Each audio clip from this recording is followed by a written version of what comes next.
Everyone, আমি আজকে আপনাদের রেডিটের কার্মা কীভাবে বাড়াতে হয় সেটি দেখাবো। আমি এর আগেও রেডিট নিয়ে একটা ভিডিও তৈরি করেছি। এখানে দেখিয়েছি কিভাবে একটি প্রফেশনাল রেডিট অ্যাকাউন্ট তৈরি করা যায়। আমি লিঙ্ক ডেসক্রিপশন বক্সে দিয়ে রাখবো, আপনাদের যাদের প্রয়োজন দেখে নেবেন।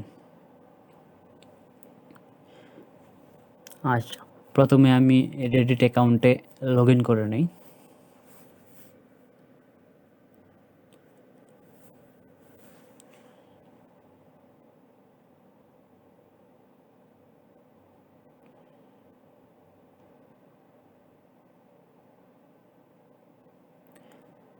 রেডিটে মার্কেটিং করতে হলে আপনাকে অবশ্যই কার্মা বাড়াতে হবে। অনেকে আমরা জানি না কীভাবে কার্মা বাড়াতে হয়।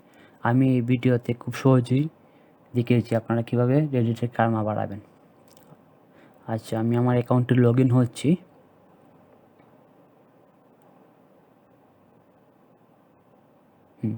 লগ ইন হওয়ার পর দেখতে পাবেন আমার অ্যাকাউন্টে 0 কার্মা আছে।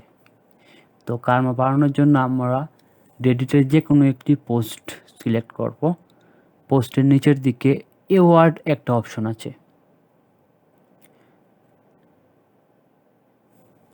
আমরা এই অ্যাওয়ার্ড অপশনটা সিলেক্ট করব। তারপর ফ্রি একটা অপশন আছে, এটা সিলেক্ট করে নিচের দিকে গিভ লেখা আছে, আমরা ওই গিভে প্রেস করব। তাহলে দেখবেন এই যে আমার অ্যাকাউন্টে দেখেন এখন 10টা কার্মা হয়ে গেছে, আগে 0 ছিল। তো এভাবে আপনারা আপনাদের রেডিট অ্যাকাউন্টে কার্মা বাড়াতে পারবেন।